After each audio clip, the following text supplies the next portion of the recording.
നീ ആ കോയിൽ ഇടാ എന്നിട്ട് സംസാരിക്കും നമ്മുടെ ഓണപ്പരിപാടിയെ കുറിച്ചുള്ള പ്ലാനല്ലോ പോയിട്ട് നീ പിന്നെ അത് സംസാരിക്കാം. നീ വേഗം കളിക്കാം.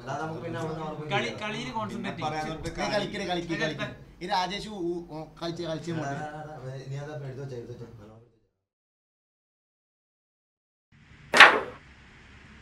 മണ്ണാവേലി നല്ല ഫോമിലാണല്ലോ. പിന്നെ അല്ല, ഇതൊക്കെ നമ്മള് വേണ്ട എന്ത് പ്രഹസനമാണ് മണ്ണാവേലി.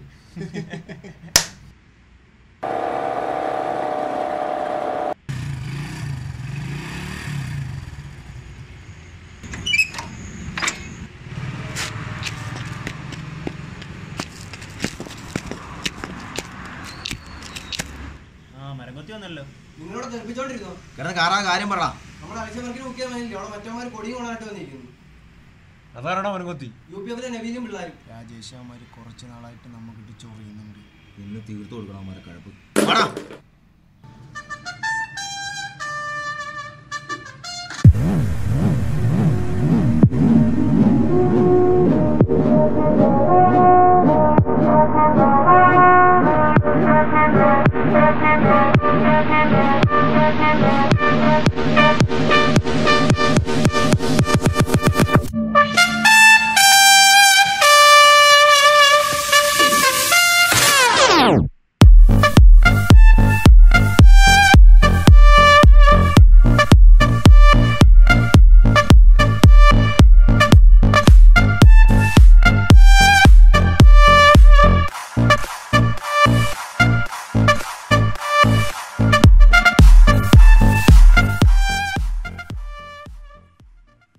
അരുണേ ഒന്ന് വേഗം ഔട്ടർ മീറ്റിംഗ് ഉള്ളതാണ്.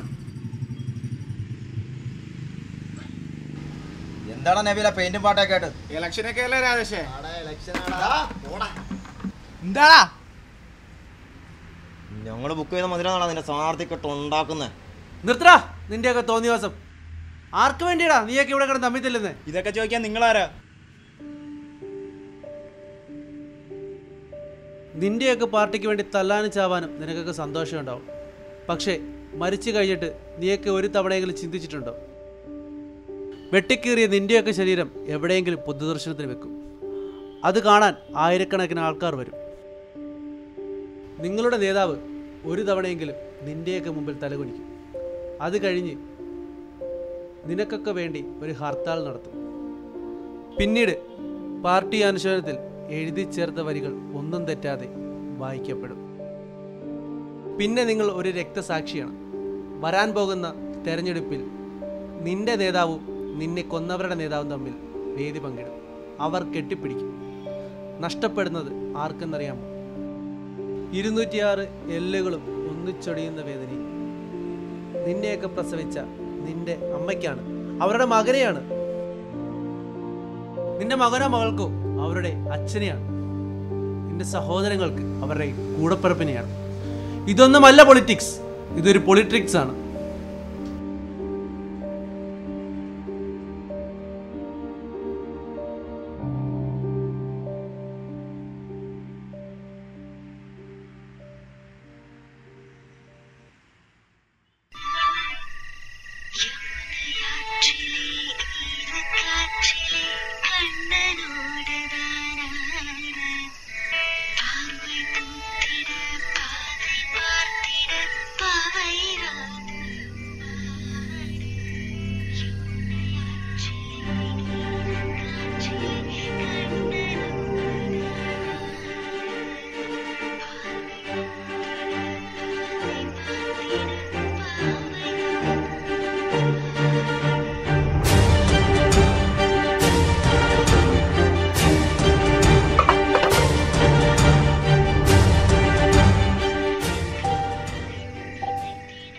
പഠിച്ച രാഷ്ട്രീയവും നിങ്ങൾ പറഞ്ഞ രാഷ്ട്രീയവും രണ്ടും രണ്ടായിരുന്നു.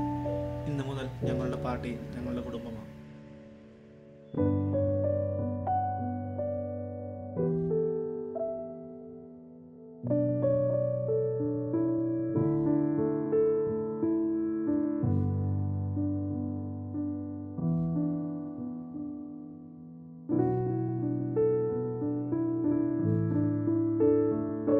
ഇതൊരു സമ്മാനമാണ്, തിരിച്ചറിവിൻ്റെ സമ്മാനം. രാഷ്ട്രീയ കൊലപാതകത്തിൻ്റെ പേരിൽ ഇനിയൊരു അമ്മയുടെയും കണ്ണുനീർ വീഴാതിരിക്കട്ടെ.